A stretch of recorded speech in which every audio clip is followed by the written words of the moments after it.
seen you out there returning punts. How do you like that role? I'll just go back there more so just enhance ball tracking skills and everything like that. Um, there's a good chance I won't be back there at any point during the season. But emergency situation, if I need to go back there, I think I can. Did you ever return punts in high school? No. So this is brand new? Kind of. Like I said, I'm just trying to develop that skill. It's more so just helping tracking the ball, putting the balls in the air.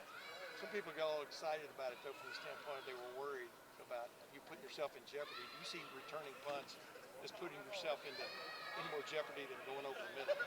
No, not really. I don't really understand the concept of that thing. Anytime you put a dynamic player back there, you can change the game, especially scenes like that. So I wouldn't really say it's an injury risk. I think Emeka did it last year. Garrett has done it. Jackson has done it. So we've obviously had dynamic players back there. So I wouldn't think it's an injury risk at all. It doesn't sound like you're really lobbying to do it during the season, though. I mean, if I want to, I think Emeka had it last year. I think Emeka's gonna do it again this year.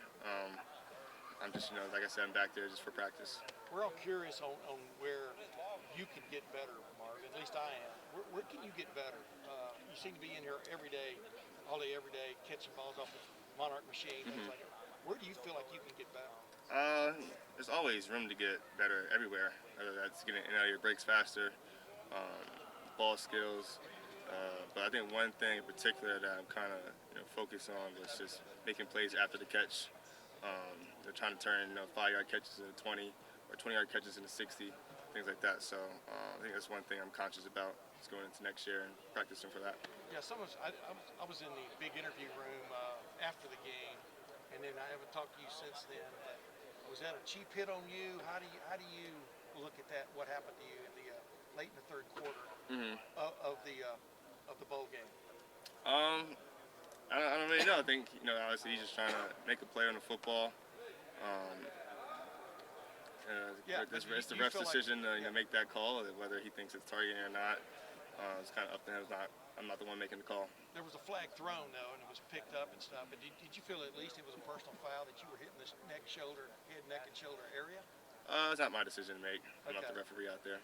Did it fire you up seeing that bad? I mean, when obviously coaches or medical people took your helmet away, but physically, how did you feel during that period? I think just the adrenaline. You're probably in just the moment. You want to go back out there and play. But I think I definitely respect the trainer's decision to keep me out. It's in their best interest to keep me healthy. Like I said, just pass football as well. I'm sure you also thought all offseason, when I've been in there, the last drive that I get. Yeah. I mean, I think there's always what ifs. I know I can make an impact when I'm out there on the field.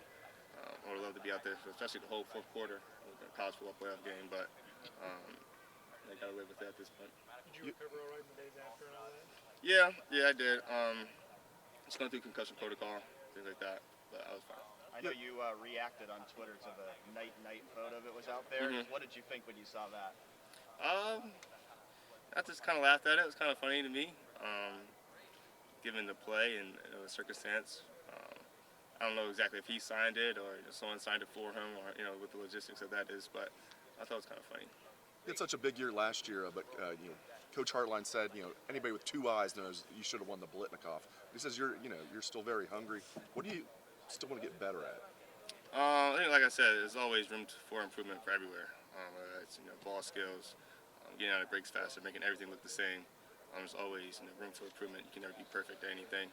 But like I said a couple minutes ago, one thing that I'm conscious about is just making plays after the catch. Trying to extend 10-yard routes or 10-yard catches into 60-yard plays. That's one thing I'm conscious about. Does it bother you that you didn't win the Blitnikoff when a lot of people think that you should? Yeah. I wouldn't. Yeah, it definitely does bother me because I think that's one of the things you look back on as your college career. You can point to that. I won the best receiver in country award for that year. I think I definitely deserved it. Jalen had a great year as well at Tennessee, but I think I deserved it. When you hear best player in college football, I mean, you've always had high expectations in your mind, but coming into this season, what goes through your mind when you hear that? Me, I'm the best. I think you got to go out there and prove it. Obviously, last year's year, and to have that, that honor going into the next year, it's one thing, but you got to live up to it during the season. So that's more so I was focused about. I mean, as a receiver, you just got to make things work, no matter who's back there. When I came as a freshman, it was kind of a battle of three. I think Jack Miller, Kyle McCord, and CJ. So I kind of learned then, and then it's obviously a new battle this year. So as a receiver, just make their job easier. They can throw it to me. I'm going to come down with it. So that's all it really is. How do you do that, though? I mean, catching the ball helps, but I mean, are you more precise on different things that you do, or what do you do to help? No matter who's back there, I try to do the same thing every time. Get open, catch the ball, make a play after the catch. You obviously have that history with Kyle. We making too much of that, or is that a real thing when you're out there on the practice field? I think we definitely have connection. It's gone back since we were sophomores in high school. Obviously, the more you throw with someone, the more connection you get, and he kind of knows what I'm doing. I know what he's doing. But I've developed that connection too with Devin over time. He's been here last year a little bit, and then obviously a couple practices here, and the off season throwing with him as well. What did you like catching passes from Kyle like in high school? What did you like best about it? I think he can make every throw, no matter where I'm at on the field. I could be on the opposite side. He could be on a far hash. He can still get the ball there. Whether I'm in the boundary, he can throw the deep ball, intermediate. His timing is very precise, so that's probably the best thing I like about him. Where's he definitely gotten better over the last couple of years since he's been in college? I mean, you're the guy. You're the best barometer for that. Yeah. You watched him as a peewees almost. I think obviously the arm talent is still there. It was always there. Just more so the mental aspect of the game. He spends a lot of time watching film and just trying to anticipate throws. That's probably where he's grown the most. Are you as eager as anyone to know who the starting quarterback is going to be, or do you? What's your take on this? Just let it play out. I mean, from your vantage point. Yeah, I'm just going to let it play out. Obviously, the coaches are going to make that decision. Like I said, I'm just going to do my job, make their job easier. Do you see a big mobility difference between the two of those, or is that being overblown? What you mean? As far as how mobile they are as quarterbacks, how much they'll run as quarterbacks, do you guys see a big difference there? I mean, I think Devin probably has the athletic edge more so than Kyle. But I think, when Kyle needs to run, I think he can run definitely, as you guys see. Like CJ, because a lot of talk about him being mobile. But then when he needed to run, he can run. I think Kyle can do the same thing. Marvin, there was a lot of talk in the offseason about, what are you going to do? Are you going to transfer elsewhere for NIL money? Just what was it like maybe just kind of hearing all that stuff out there? I just kind of sit back and watch everything play out because obviously I knew what was actually going on. So just reading a bunch of different things is kind of more so just a joke to me. Do you have to kind of block a lot of that out, the hype that's around you right now? Yeah, you definitely. I'm always a very humble person, humble guy, humble player. It's just obviously I know there's a lot more work to be done.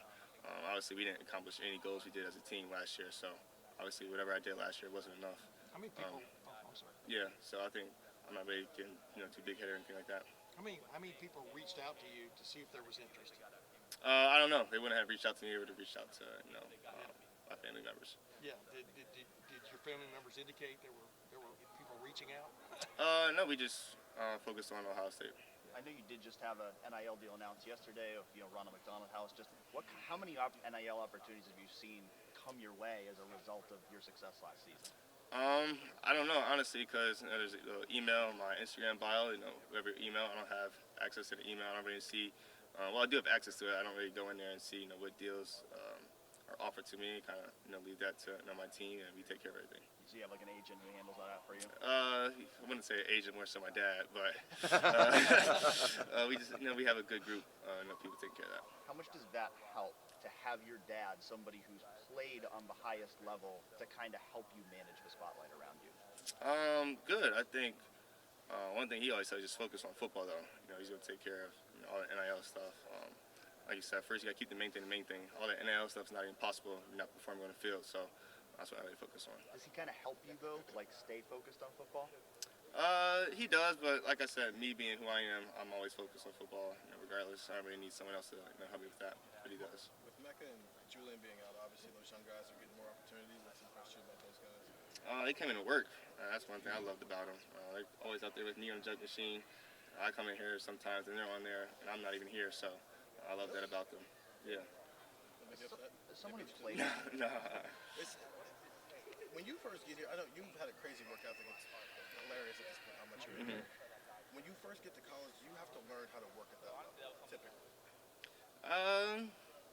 I think both kind of see the older players and see what they're doing and like, okay, this is what they got, with the work they're putting in. I kind of have to do the same thing, but I kind of had it coming in here as a freshman.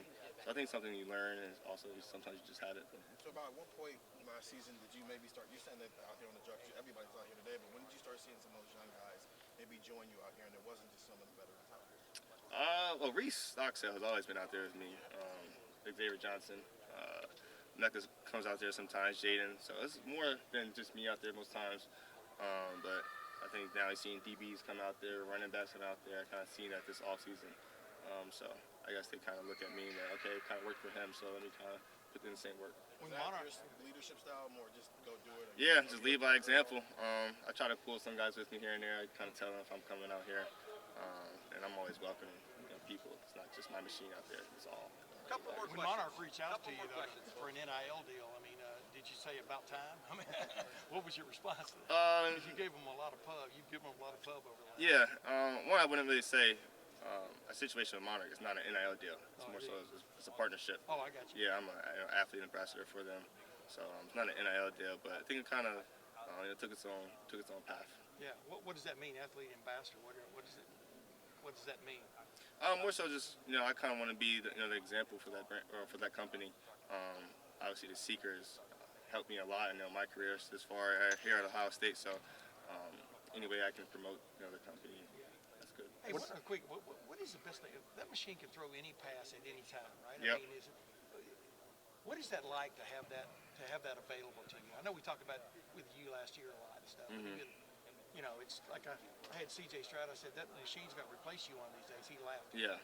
But what is it like to have that?